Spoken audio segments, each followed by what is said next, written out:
Gelombang kekuatan hitam terasa dari sisi utara yang menyerupai kekuatan milik Andaka dan Gardapati. Patiwidarpa segera berlari ke sana hingga menemukan pemandangan yang tidak mungkin ia temukan di alam manusia.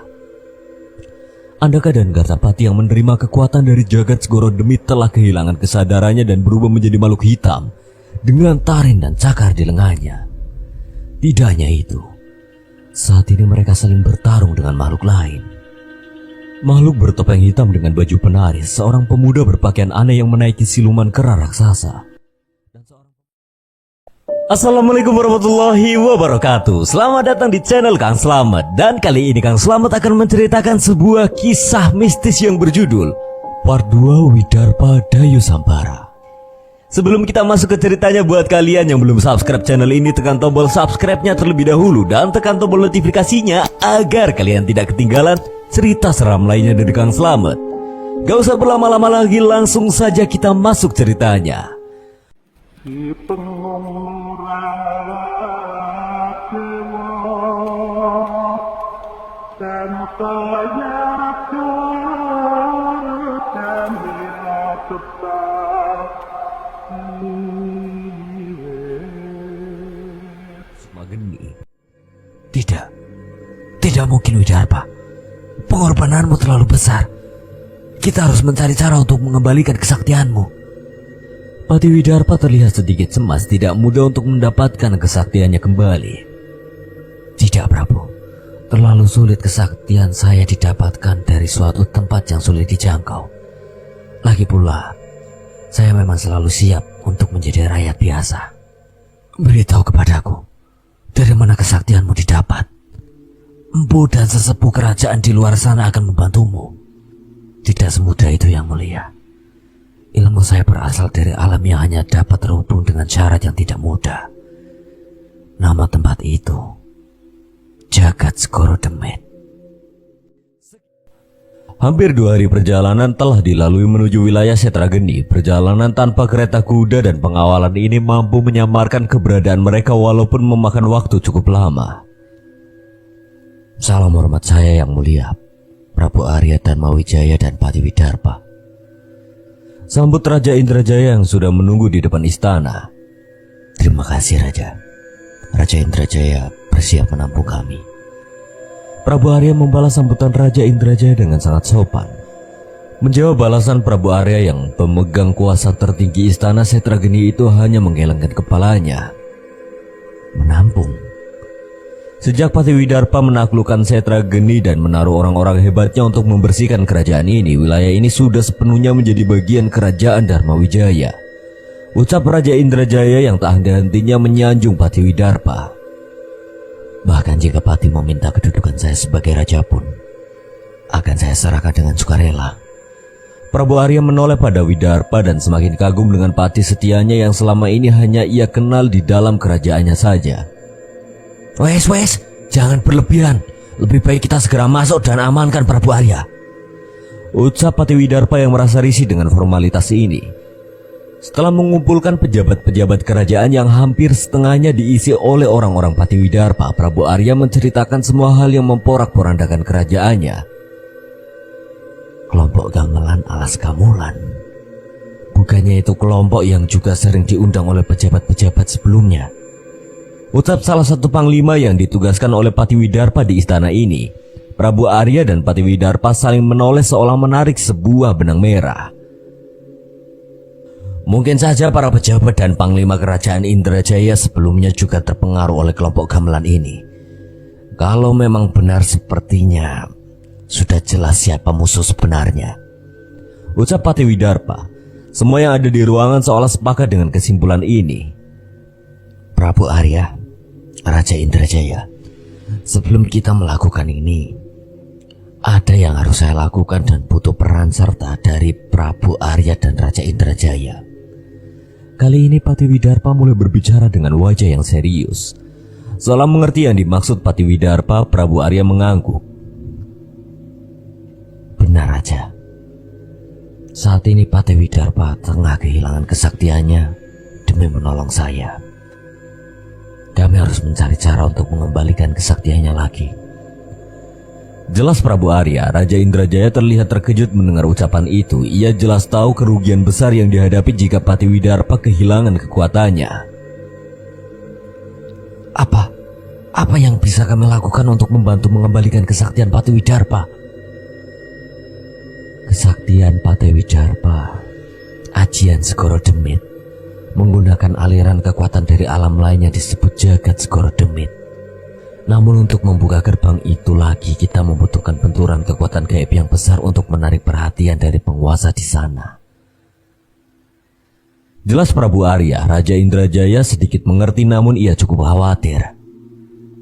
Saya pernah mendengar mengenai Jagat Segoro Demit, namun saya tahu dengan jelas kekuatan di tempat itu hampir tidak bisa dikendalikan. Apa itu ilmu yang Patih gunakan untuk melawanku dulu? Benar Raja, saya memiliki kemampuan untuk membuka dan menutup kesadaran saat menggunakan ajian itu. Tapi sebenarnya bukan itu permintaan yang ingin saya minta. Mendengar ucapan Patiwidarpa, Prabu Arya dan Raja Indrajaya seolah menoleh pertanyaan maksud ucapannya. Yang saya maksud, saya ingin meminta tolong Prabu Arya dan Raja Indrajaya merestui pernikahan saya dengan Nyai Surtami. Ucap Patiwidarpa dengan sedikit nyeleneh. Seluruh pejabat di dalam ruangan tertawa mendengar tingkah laku Patiwidarpa. Terlihat juga Nyai Surtami yang menunggu di pojok ruangan berusaha menahan rasa malunya. Namun jelas terlihat dari raut wajah bahagia di wajahnya.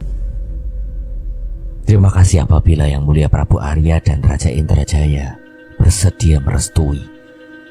Mengenai kesaktian saya belum ada yang perlu dikhawatirkan. Ilmu bela diri dan ajian sapu angin saya masih ada untuk melindungi tempat ini. Peperangan di wilayah kerajaan Dharmawijaya terus berlanjut hingga memakan banyak korban. Sebaliknya di wilayah Setrageni, Patiwidarpa yang sudah menikah dengan Nyai Surtami hidup tenang dan memiliki seorang anak. Raja Dharmawijaya masih menghimpun pasukan dari wilayah Widarpa yang tak tersentuh oleh pertempuran kedua pati itu. Melihat kekhawatiran Prabu Arya akan warganya, diam-diam Patiwidarpa sering kembali ke kerajaan Dharmawijaya untuk mengungsikan warga. Lambat laun Prabu Arya pun mengetahuinya dan semakin merasa bertanggung jawab.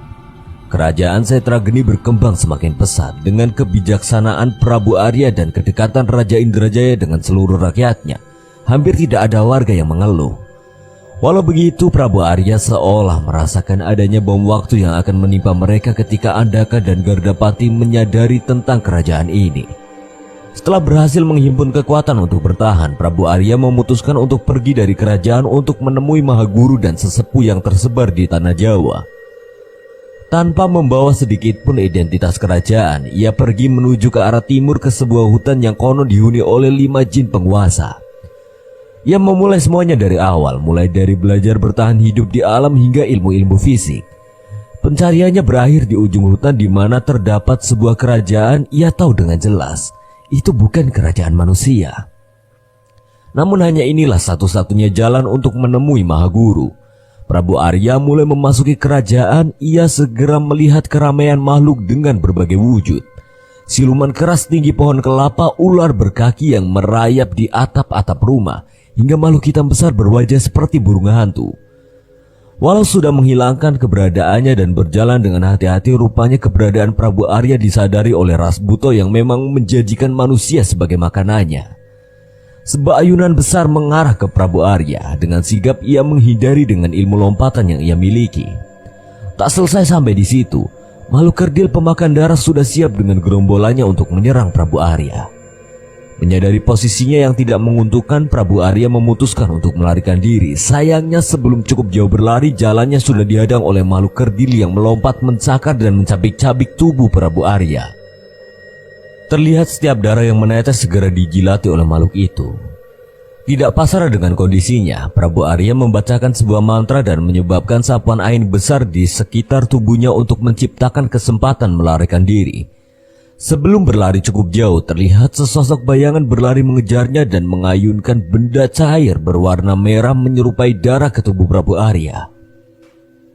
"Ikut aku," bisik bayangan itu yang melesat mengarah ke sudut jalan yang gelap hingga berhenti di sebuah rumah yang lebih mirip dengan gua.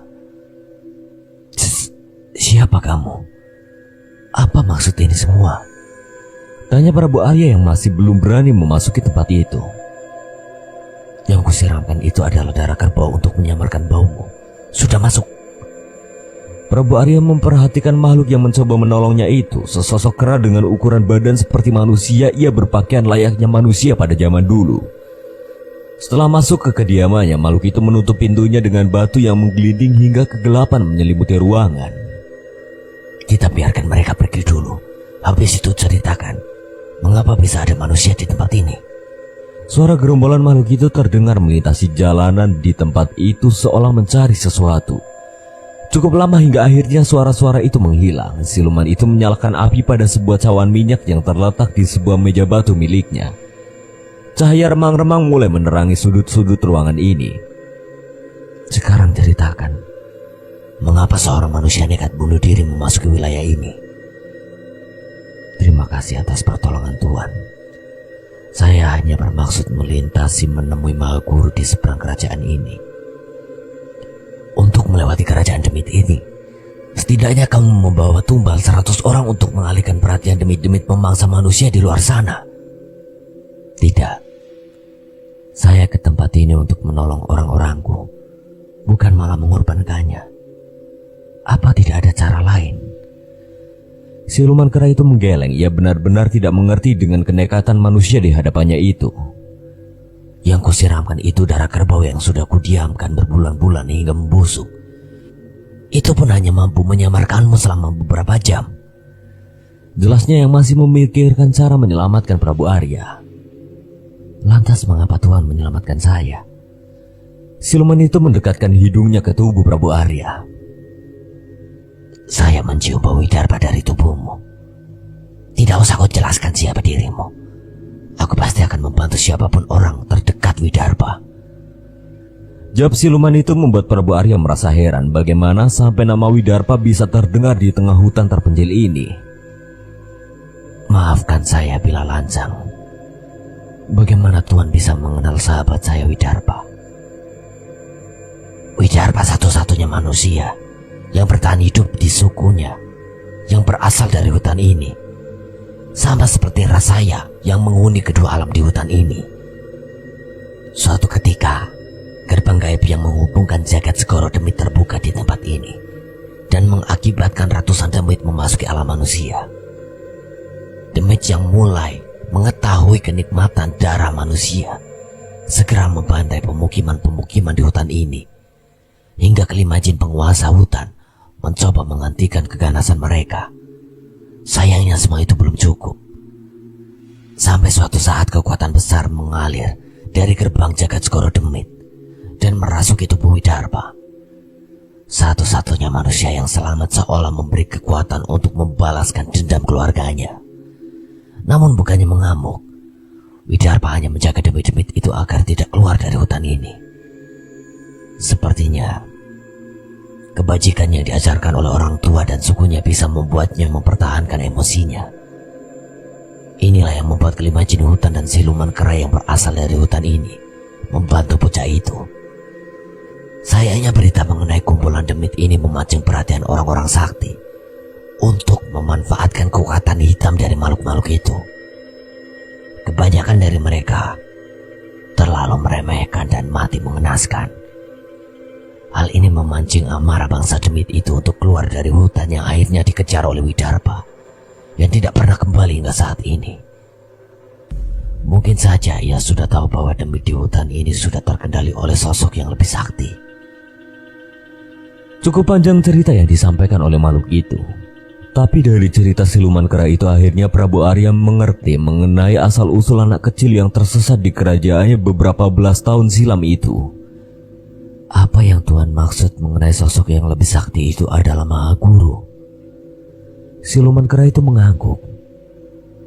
Sungguh luar biasa cerita yang disampaikan oleh Tuhan. Saya Arya Dharma Wijaya pasti akan menceritakan kabar Tuhan pada widarpa. Ia pasti akan senang mendengarnya. Jika diizinkan, apa saya bisa mengetahui nama Tuhan? Prabu Arya sangat ingin menceritakan hal ini pada widarpa. Demit itu tidak punya nama. Manusialah yang memberi nama pada kami.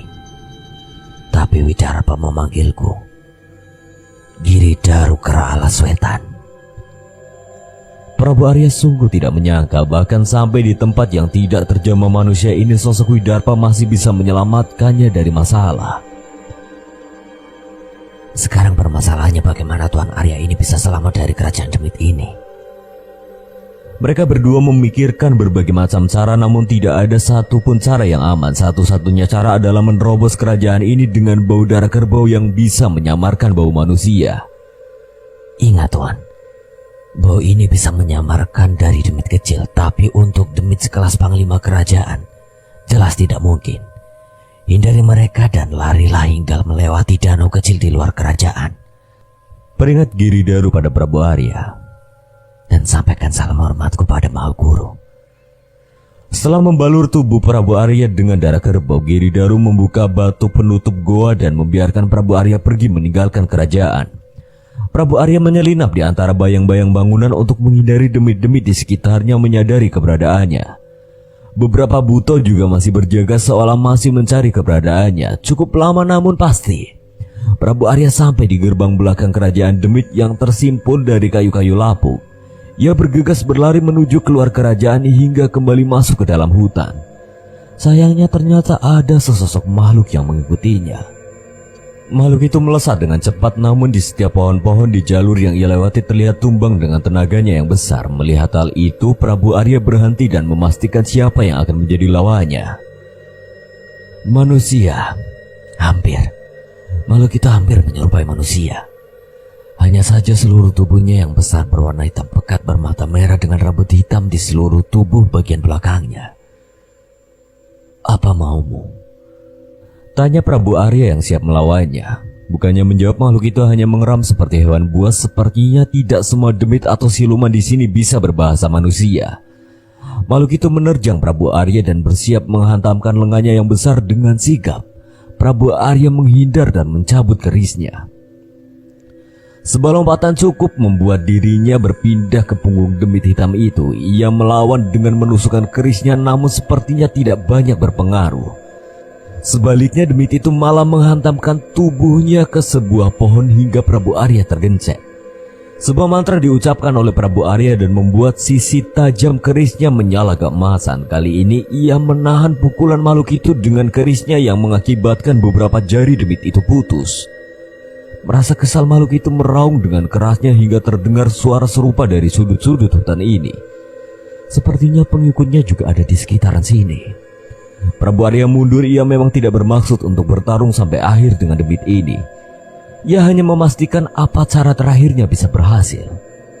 Suara-suara dari hutan mulai mendekat. Ketika mereka semua sudah berkumpul, tidak ada lagi cara untuk selamat. Ajian amblas bumi. Sebuah ajian yang memungkinkan penggunanya masuk ke dalam tanah dan bergerak di dalamnya seperti layaknya di daratan. Ia merapalkan ajian itu dan meninggalkan demit hitam bersama pasukannya yang mulai bermunculan. Prabu Arya menahan nafasnya sekuat mungkin untuk meneruskan perjalanannya dari dalam tanah hingga di hadapannya terdapat danau kecil sesuai arahan Giridaru. Danau yang cukup kecil, sebenarnya hanya dengan 3 kali lompatan ilmunya Prabu Arya bisa melewati danau ini. Hanya saja ia sudah merasakan keberadaan makhluk-makhluk penunggu danau yang mungkin saja bisa mencelakainya. Namun sepertinya kekhawatirannya sirna ketika melihat seseorang yang ia kenal telah menunggu di seberang danau. Lewat saja. Penunggu danau tidak akan mencelakaimu. Ucap seseorang yang ia kenal sebagai Mahaguru yang pernah beberapa kali ditemuinya ketika belajar ilmu batin. Prabu Arya melompat dengan ilmu tapak anginnya. Hanya dengan 3 kali tapak kakinya menyentuh air, ia bisa melewati danau itu dengan mudah. Salam hormat murid untuk Mahaguru. Mana ada seorang raja berlutut sama kakek-kakek tua gembel. Cepat berdiri. Aku sudah tahu masalahmu. Ayo masuk dulu ke pendopo. Prabu Arya merasa takjub, bahkan sebelum mengutarakan maksudnya Mahaguru sudah mengetahuinya terlebih dahulu. Terima kasih Mahaguru. Apa ini berdasarkan hasil penerawangan?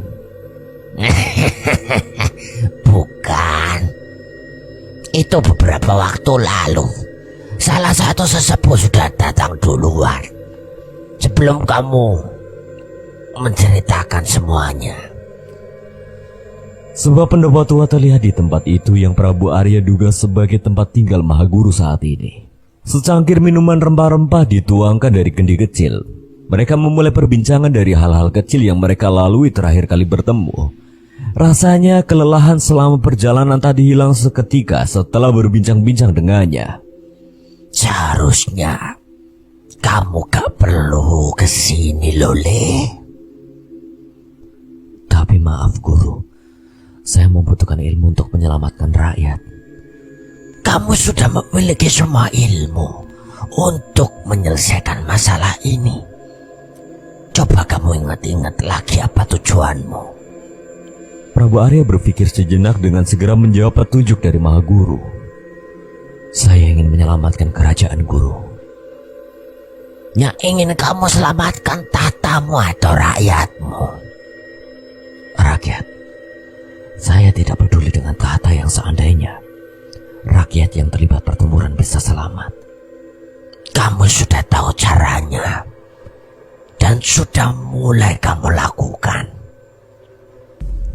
Prabu Arya mengingat apa yang sudah terjadi setelah pergolakan di istana. Sebagian warga sipil sudah mulai berpindah ke wilayah Setrageni dan ia hanya harus memastikan lebih banyak yang selamat.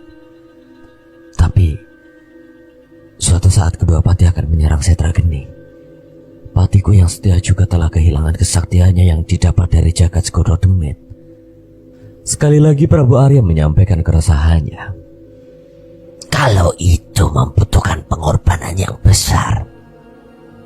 Kalaupun ada yang bisa membuka gerbang itu lagi adalah gelombang besar dari pertempuran ilmu terkuat. Kalau untuk mengalahkan kedua patimu, kamu cukup menggunakan siasat dan mengorbankan yang kamu miliki. Prabu Arya mulai mengerti apa yang dimaksud Mahaguru. Selama ini ia berpikir untuk menyelamatkan rakyatnya ia harus merebut tahta dan membangun kembali kerajaan seperti semula.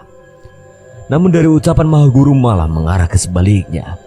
Tanpa kerajaan Dharma Wijaya, rakyat bisa hidup sejahtera di bawah pemerintah Raja Indrajaya walaupun tanpa dirinya sebagai raja.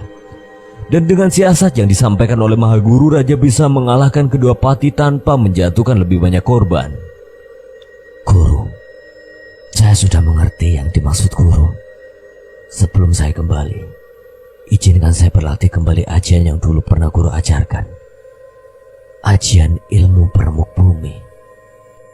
Permisi. Terdengar suara seorang pria mengetuk kediaman Nyai Surtami. Nyai Surtami mengintip lewat jendela dan segera membukakan pintu untuk seseorang yang sangat ia kenal itu. Yang mulia, silakan masuk. Mohon maaf saya tidak mempersiapkan kedatangan yang mulia. Ucap Nyai Surtami yang kaget melihat kedatangan Prabu Arya yang hanya datang sendirian dengan pakaian layaknya rakyat biasa. Sudah. Panggil Prabu Arya sudah cukup. Ucap Prabu Arya yang segera memasuki rumah Nyai Surtami. Baiklah Prabu, silakan duduk. Tapi Pati Widarpa saat ini sedang tidak ada di rumah. Saya sudah tahu. Dia pasti sedang kembali kerajaan lagi kan? Tanya Prabu Arya pada Nyai Surtami yang memang sudah berusaha menyembunyikan apa yang Pati Widarpa lakukan. Mohon maaf Prabu, rupanya Prabu sudah tahu. Dayu yang bilang ke saya untuk merahasiakan ini. Takut Prabu Arya khawatir. Walaupun sudah menikah dengan Nyai Surtami dan memiliki seorang anak laki-laki, Pati Widarpa masih memilih untuk memperjuangkan kerajaan Dharma Wijaya yang saat ini direbut oleh kedua pati. Mohon maaf bila saya lancang. Lantas ada keperluan apa sampai Prabu Arya repot-repot ke tempat kami? Tanya Nyai Surtami. Prabu Arya menaikkan kotak kayu dengan ukiran kuno yang sedari tadi ia bawa ke atas meja. Saya belum sempat memberikan hadiah atas pernikahan dan kelahiran putra pertama kalian. Sampaikan pada Widarpa, tolong terimalah hadiah saya ini. Nyai Surtami membuka kotak yang diberikan oleh Prabu Arya. Terlihat dengan jelas benda yang diberikan itu merupakan barang yang sangat berharga. Persis seperti yang dibawa prajurit kerajaan bernama Sadewa saat menyelamatkan raja. Yang mulia, maksud saya Prabu Arya, ini terlalu berharga. Saya yakin Dayu pun tidak berani menerima ini. Ucap Nyai Surtami yang mencoba mengembalikan keris Raga Sukma yang tersusun rapi di sebuah kotak. Saya tahu Widarpa tidak mungkin menerima ini, makanya saya datang kepada Nyai Surtami. Saya ingin keris Raga Sukma ini hanya dimiliki turun-temurun oleh keturunan Sambara. Nyai Surtami mulai mengerti maksud Prabu Arya. Tidak mungkin lagi Nyai Surtami untuk menolak perintah sakral ini dari seorang raja yang sangat dikagumi oleh suaminya. Prabu Arya pun lega ketika Nyai Surtami bersedia menerima pemberiannya itu. Jika tidak keberatan, apa saya boleh melihat anak kalian? Tentu saja boleh. Saya sangat merasa terhormat. Ucap Nyai Surtami yang segera masuk ke dalam kamar dan segera kembali dengan membawa sesosok bayi mungil di gendongannya. Wajah Prabu Arya terlihat tersenyum bahagia melihat seorang bayi yang tertidur pulas di pelukan ibunya. Tekadnya semakin bulat untuk menyelamatkan rakyatnya, terutama keluarga dari pengikutnya yang setia, Pati Widarpa.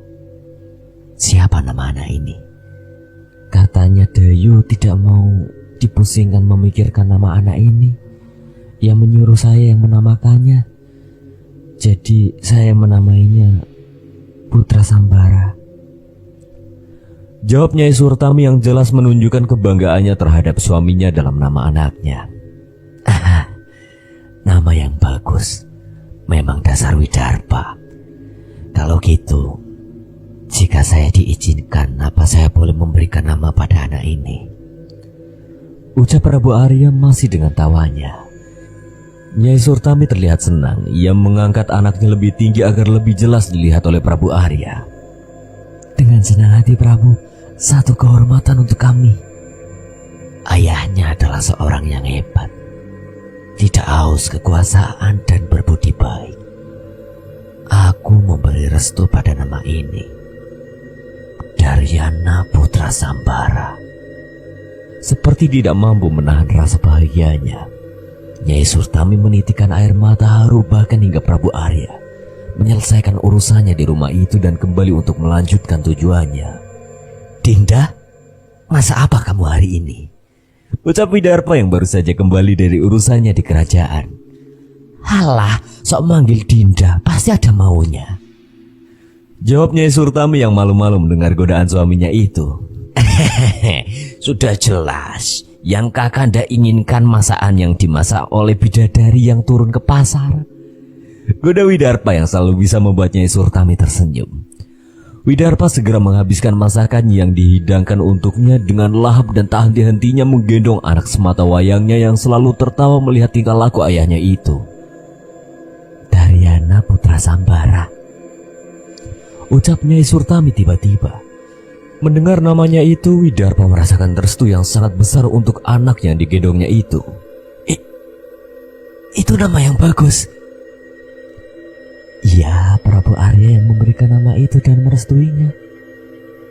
Jelas Nyai Surtami. Malam itu Nyai Surtami menceritakan tentang kedatangan Prabu Arya dan mengenai keris Raga Sukma yang dipercayakan kepadanya.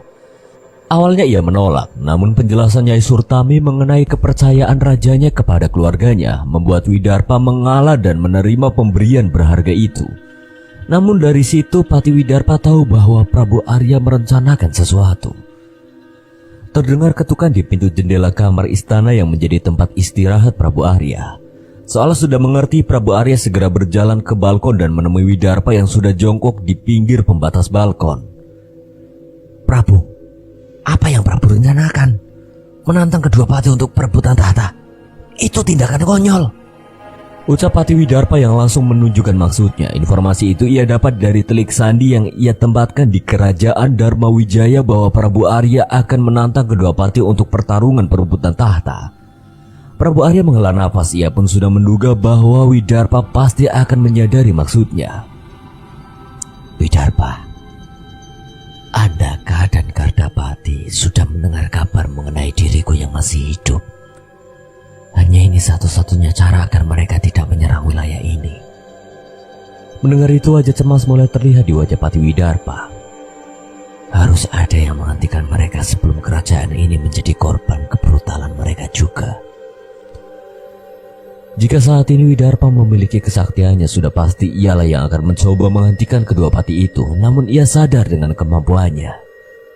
Tidak, Prabu. Saya akan mencari cara untuk menghentikan mereka. Ucap Widarpa yang segera bersiap untuk pergi, namun dengan cepat ditahan oleh Prabu Arya.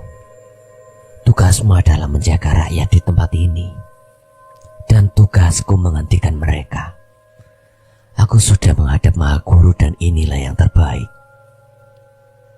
Dan satu lagi, ada juga titipan salam dari Kera Alas Wetan Giridaru untukmu. Katanya, jangan kebanyakan makan. Nanti kamu gak bisa lari kalau dikejar buto. Lanjut Prabu Arya yang menceritakan pertemuannya dengan salah satu kenalan Widarpa saat kecil. Mendengar itu, wajah Pati Widarpa terlihat senang seperti anak kecil. Mereka menghabiskan malam dengan bercerita tentang perjalanan Prabu Arya dan masa kecil Widarpa, seolah melupakan keresahan yang baru saja dibicarakan tadi. Saat itu sebenarnya mereka juga saling mengerti bahwa masing-masing dari mereka menyimpan rencana. Suara alunan musik gamelan mengalun dengan meriah di pelataran benteng istana. Tempat itu sebuah bangunan megah dengan jendela-jendela besar yang selalu memastikan tempat ini mendapatkan cukup cahaya. Ratusan pengikut setia kedua parti pun bersiap menyaksikan pertarungan yang akan menjadi pertunjukan utama di tempat ini. Tak kusangka aku bisa tertipu mentah-mentah oleh siasat Pati Edan itu. Terdengar suara Gardapati yang muncul menghampiri Prabu Arya di tengah pelataran. Tapi rupanya ada yang cukup bodoh menyanyiakan nyawanya untuk kembali ke sini. Setidaknya itu mempermudahku untuk merebut tahta ini. Kali ini Pati Andaka yang datang dengan membawa tombak hitam kebanggaannya. Prabu Arya tidak menghiraukan ucapan kedua pati itu dan hanya tetap duduk diam dengan posisi meditasinya untuk sepenuhnya mempersiapkan kekuatannya. Cahaya matahari mulai berada di atas dan menyinari lubang di atas benteng. Sebuah bayangan berbentuk pedang yang beradu terbentuk dengan sempurna di ornamen jendela benteng yang menandakan dimulainya pertarungan. Andaka mulai menghunuskan tombaknya ke arah Prabu Arya, namun ia menghindar tanpa memindahkan posisinya sedikit pun. Berkali-kali ia mencoba, namun tidak ada satu serangan pun dari Andaka mampu melukai Prabu Arya. Ternyatanya segini kemampuan Pati yang dulu kubanggakan. Ucap Prabu Arya mencoba memprovokasi mereka. Gardapati segera melompat menerjang, namun kali ini Prabu Arya mundur dan membuat kuda-kuda pertarungan tanpa satu pun senjata di tangan maupun di tubuhnya. Jangan remehkan kami. Keluarkan sekarang juga pusaka kebanggaanmu.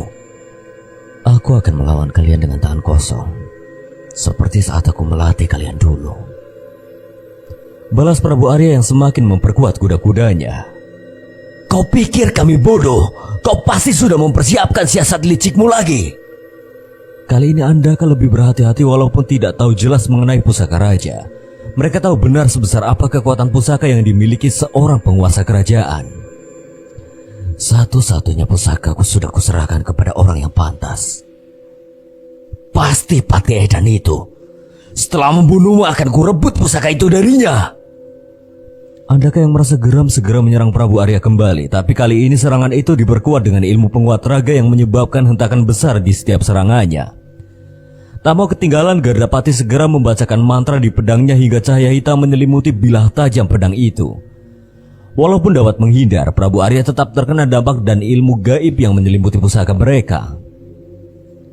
Namun tujuan dari Prabu Arya memang bukan untuk menghabisi kedua pati dengan tangan kosong. Jauh di luar benteng terlihat satu pasukan masuk menerobos kerajaan Dharma Wijaya atas pimpinan Pati Widarpa. Selamatkan sebanyak mungkin warga selama kedua pati bertarung. Perintah Pati Widarpa pada prajuritnya. Bukannya tanpa perlawanan, ratusan prajurit anak buah Andaka dan Gardapati mengepung mereka dari kedua sisi. Seandainya Pati Widarpa masih memiliki kesaktiannya, seharusnya ini perkara mudah. Pertempuran antara kedua kubu mulai terjadi, namun terlihat keanehan saat pasukan Widarpa hanya bertahan tanpa menyerang balik. Di satu sisi Pati Widarpa menerobos pasukan menuju pimpinan pasukan musuh dengan menarik sebuah gerobak besar. Dengarkan saya Panglima, pasukan Andaka dan Gardapati. Terdengar suara menggelegar yang memancing perhatian kedua pimpinan pasukan yang menyerang mereka. Sebuah gerobak besar digulingkan, terlihat banyak bahan makanan, sayur, daging berjatuhan dari gerobak itu. Sudahi pertempuran konyol ini. Kalian tidak perlu kelaparan lagi seperti ini. Tidak Pati Widarpa yang menahan kesedihannya ketika melihat kondisi prajurit-prajurit Andaka dan Gardapati yang terlihat mengenaskan. Sebelum melakukan penyerangan, Telik Sandi kiriman Widarpa sudah memberitahu kondisi kerajaan yang kekurangan pangan karena tidak cukup lagi sumber daya manusia yang mengelola pertanian dan peternakan. "Jangan bodoh! Kau ingin membeli kesaktian kami dengan ini?" ucap salah satu panglima yang masih keras kepala. "Kesetiaan pada siapa? Jika pada kerajaan seharusnya kalian tidak di sini. Seharusnya kalian melindungi rakyat kalian bersama yang lain. Jatuhkan senjata kalian. Dampingi warga kalian ke wilayah aman di Setrageni. Dan hiduplah tenang di sana." Kedua panglima mulai ragu kesetiaannya pada kedua patih yang membawanya hingga posisinya saat ini ternyata tidak mudah digoyahkan. "Ah, masa bodoh!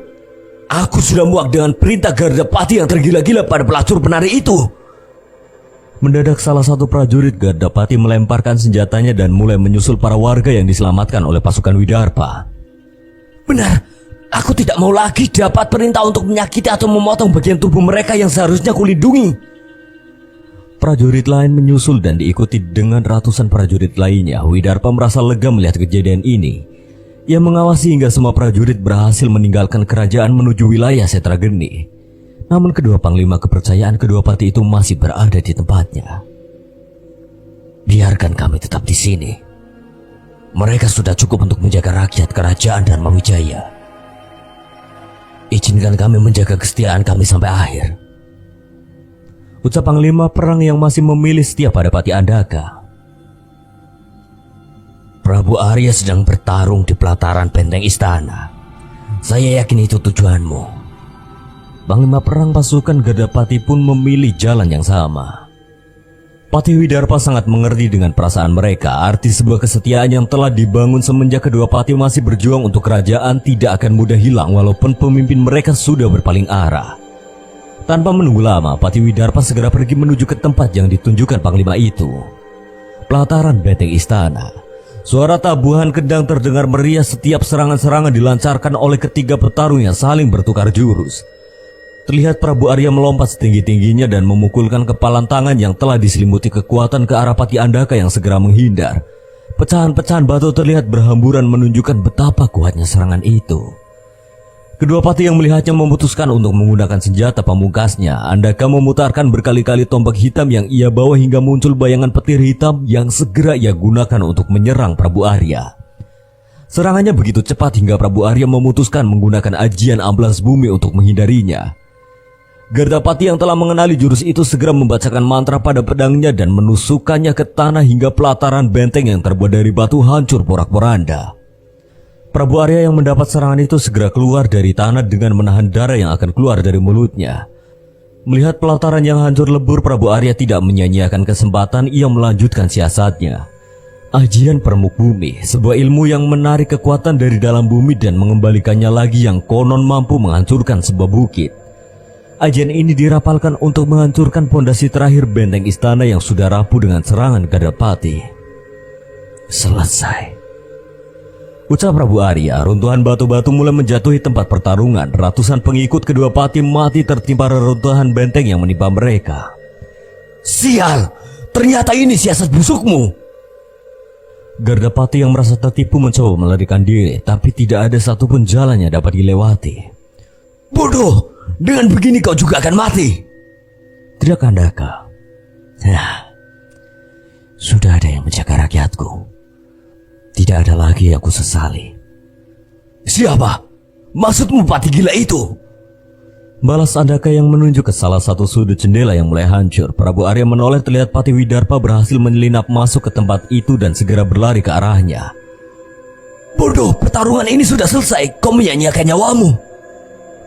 Perasaan campur aduk dirasakan oleh Prabu Arya. Tidak mungkin Widarpa bisa menyelamatkan diri dari tempat ini. Musuh utama kita belum kalah. Bahkan ketika kedua pati busuk ini mati, ucap Widarpa sambil menoleh kepada sekelompok pemain gamelan yang mati tertimpa reruntuhan. Namun bukannya mati, roh mereka malah bangkit dalam wujud yang mengerikan. Para pemain gamelan merupakan kumpulan makhluk hitam dengan lidah yang menjulur hingga ke pusarnya. Sinden dan penari yang menjadi biang permasalahan masih terus menyanyi dan menari dengan matanya yang menghitam. Andaka, Gardapati, lihat itu! Setan itu yang kalian perebutkan! Teriak Pati Widarpa yang mencoba menyadarkan kedua pati. Itu urusanku, Widarpa! Aku akan mendapatkan kekuatan besar setelah memenuhi keinginannya. Ucap Gardapati yang telah terhasut oleh setan-setan itu. Rupanya kedua pati ini telah menjual jiwa mereka pada kelompok penari alas Kamulan yang ternyata merupakan setan laknat. Prabu Arya menghela nafas seolah mendapat suatu penglihatan. Widarpa, kau urus demit-demit itu. Biar aku yang mengurus kedua pati ini. Saat ada lonjakan kekuatan, kau tahu apa yang harus dilakukan. Widarpa menoleh, namun sebelum bertanya lebih jauh Prabu Arya sudah berlari menerjang kedua pati. Andaka, Gardapati, akan kuselesaikan dengan satu serangan ini.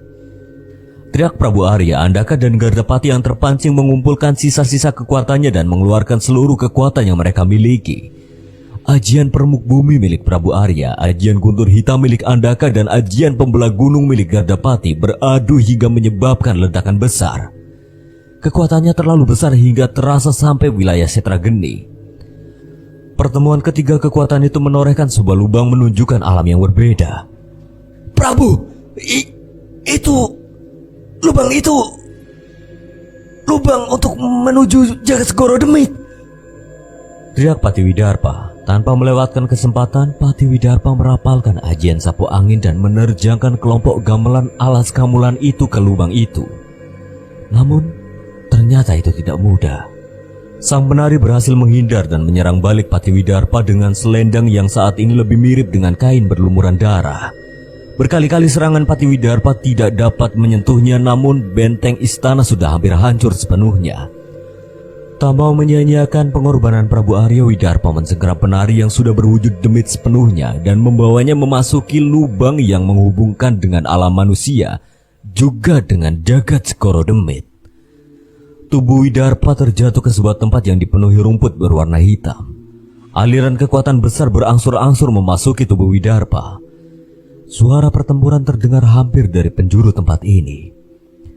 Tidak sedikit sinar mata yang berwarna merah menatapnya dari kejauhan seolah bersiap untuk menyerang.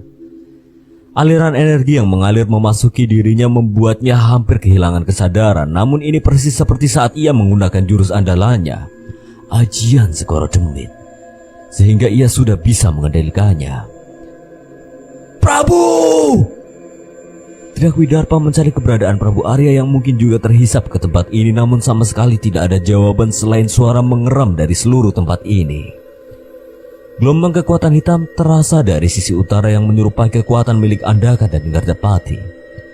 Pati Widarpa segera berlari ke sana hingga menemukan pemandangan yang tidak mungkin ia temukan di alam manusia. Andaka dan Gardapati yang menerima kekuatan dari Jagat Segoro Demit telah kehilangan kesadarannya dan berubah menjadi makhluk hitam dengan taring dan cakar di lengannya. Tidak hanya itu, saat ini mereka saling bertarung dengan makhluk lain. Makhluk bertopeng hitam dengan baju penari, seorang pemuda berpakaian aneh yang menaiki siluman kera raksasa, dan seorang pemuda yang terlihat babak belur dengan memegang keris yang sepertinya tidak asing. Terlihat mereka sedang saling bertempur seolah memperebutkan sesuatu, hingga pemuda yang menaiki siluman kera raksasa membawa tubuh temannya untuk melarikan diri. Pati Widarpa yang penasaran dengan keris yang dipegang pemuda itu segera berlari mengikutinya. Mereka terhenti tak jauh dari tempat Pati Widarpa tadi terjatuh. Pemuda yang menaiki kera raksasa segera menurunkan pemuda itu dan terlihat mencoba membacakan mantra untuk memulihkan temannya yang terbaring di rumput. Widarpa yang mendengar suara demit-demit yang mendekat merasa khawatir dan segera menghampiri mereka. Siapa kalian? Ucap Pati Widarpa yang berniat mencari tahu. Bukannya mendapat sambutan, salah satu pemuda itu malah mengambil sarungnya dan bersiap menerima serangan. Ah! Demit apa lagi kamu? Kesini, aku lawanmu. Demit dasmu. Temanmu ini kenapa? Ucap Pati Widarpa yang bertingkah setenang mungkin untuk mengurangi kecurigaan mereka. Setidaknya saat ini ia tahu kedua pemuda ini adalah manusia.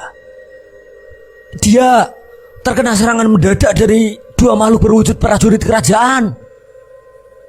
Jelas pemuda bersarung itu. Pati Widarpa memeriksa keadaan pemuda itu. Ia memastikan bahwa keris yang dipegang oleh pemuda itu adalah keris Raga Sukma pemberian Prabu Arya. Tapi bagaimana bisa keris itu berada di tangan pemuda itu? Wes, tenang.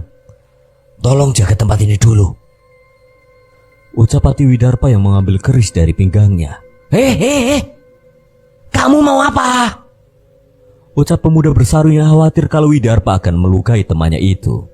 Segera saja Widarpa mengeluarkan pukulan yang membuat pemuda itu terpental cukup jauh. Itu balasan karena sudah ngatain aku demit, ucap Widarpa yang segera menggoreskan keris pada jarinya hingga darah merahnya membasahi bila tajam keris Sukma Geni. Api yang menetes dari keris itu menyentuh tubuh pemuda yang terluka itu dan mengembalikan kesadarannya. Sebelum sempat berbicara lebih panjang, Gardapati dan Andaka yang sudah sepenuhnya menjadi demit menerjang dan segera ditahan oleh siluman kera raksasa itu. Kedua demit partai ini biar jadi lawanku. Kita pisahkan mereka, perintah Pati Widarpa. Bocah bersarung itu kembali menaiki siluman kera, dan seorang pemuda lagi berdiri membelakangi Pati Widarpa menggenggam kerisnya dan bersiap bertarung. Sebuah tebasan pedang yang dimiliki Gardapati mencoba untuk menyerang Pati Widarpa, namun sebuah keris yang digenggam oleh pemuda tadi berhasil menahannya. Tanpa menyia-nyiakan kesempatan, Pati Widarpa menggunakan tenaga dalamnya untuk menyerang Gardapati. Tidak ada sedikit pun perkataan dalam pertarungan itu. Entah mengapa pemuda ini mampu mengimbangi cara bertarung Pati Widarpa yang tidak beraturan. Melawan kedua orang ini, Gardapati yang sudah dirasuki kekuatan dari jagat Segoro Demit pun tidak mampu berbuat apa-apa hingga sebelum serangan terakhir terdengar suara alunan gamelan dari salah satu penjuru hutan. Kedua pati yang mendengar suara itu segera melompat menjauh seolah mencari arah suara itu dan berlari mengikutinya. Mereka berdua biar urusanku. Sepertinya urusan kalian lebih besar dari ini. Eyang, Maksud saya, Kisanak, terima kasih. Tapi, apa boleh saya minta satu hal lagi? Tanya bocah yang memegang keris itu. Ayo cepat katakan, urusanku masih banyak. Tolong coba bilang bocah asu. Ucap pemuda itu yang sama sekali tidak dimengerti oleh Pati Widarpa. Alah bocah asu, wes hampir mati wae si guyon. Tidak mau menyia-nyiakan waktu, Pati Widarpa segera pergi meninggalkan mereka. Terlihat saat ini tidak ada kecemasan lagi di wajah mereka. Tepat di sisi hutan lain terdapat sebuah genangan air besar yang memantulkan cahaya bulan. Rupanya sedari tadi Prabu Arya sedang bertarung dengan penari dan kelompok gamelan yang kembali ke wujud demitnya. Namun yang mengkhawatirkan sepertinya Prabu Arya hampir kehilangan kesadaran oleh kekuatan jagat Segoro Demit yang merasuki dirinya. Prabu, pergi! Ucap Pati Widarpa memperingatkan kedatangan kedua pati lainnya. Prabu Arya yang melihat Widarpa segera menjauh dari pertarungan. Sepertinya penari itu berasal dari tempat ini. Dia dewi penguasa sedang di alam ini. Jelas Prabu Arya, seharusnya seranganku tadi sudah melukainya cukup parah. Pati Widarpa mengerti, rupanya penari itu memanggil kedua pati untuk membantunya yang telah terluka dengan serangan Prabu Arya. Prabu, tadi aku menemukan seorang pemuda yang membawa keris Raga Sukma. Apa mungkin pusaka itu ada lebih dari satu? Tanya Pati Widarpa. Mendengar ucapan itu Prabu Arya tersenyum seolah memahami sesuatu. Yang pasti, pemuda yang membawa keris itu bukan orang jahat kan? Pati Widarpa menggeleng. Kata Maha Guru jagat Segoro Demit ini tidak terbatas oleh ruang dan waktu.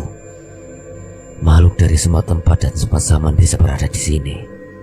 Sekarang lebih baik kita fokus menghadapi mereka. Energi yang besar mulai memasuki tubuh Pati Widarpa. Beberapa mantra dibacakan untuk memanggil kekuatan yang lebih besar sekaligus untuk mengendalikannya. Terlihat jelas ajian Segoro Demit telah kembali ke tubuh Pati Widarpa. Layaknya hewan buas, pati gila itu melompat mencabik-cabik Andaka dan Gardapati yang dalam wujud demit yang sudah melemah dengan pertarungan sebelumnya. Serangan-serangan dari pengikut setan penari pun tidak mampu melukai Pati Widarpa yang mengamuk. Melihat itu rasa khawatir Prabu Arya menghilang. Ketika demit-demit itu semakin melemah, Andaka dan Gardapati ikut tumbang. Prabu Arya segera membacakan mantra yang diberikan oleh Maha Guru. Cukup Widarpa, kita kembali. Biarkan demit-demit itu tetap di tempat asalnya. Mantra itu menarik semua manusia yang ada di dekatnya ke dalam cahaya yang membawa mereka kembali ke alam manusia. Tumbuhan dan tanaman hutan terlihat di sekitar Pati Widarpa yang tersadar dari mantra Prabu Arya.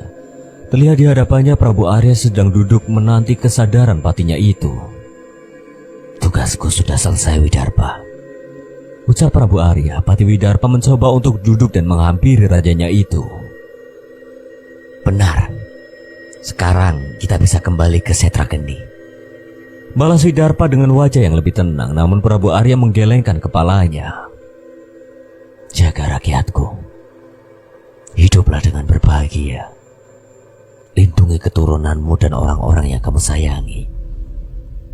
Sampaikan salamku pada Nyai Surtami dan Daryana. Ucapan Prabu Arya membuat Pati Widarpa bingung, namun kebingungannya terjawab ketika wujud Prabu Arya mulai menghilang. Prabu! Apa ini, Prabu? Aku, Gardapati dan Andaka sudah mati bersama dengan hancurnya benteng istana. Roh kami bertiga tertarik masuk ke jagat Segoro Demit, sehingga kita bisa bertemu di sana.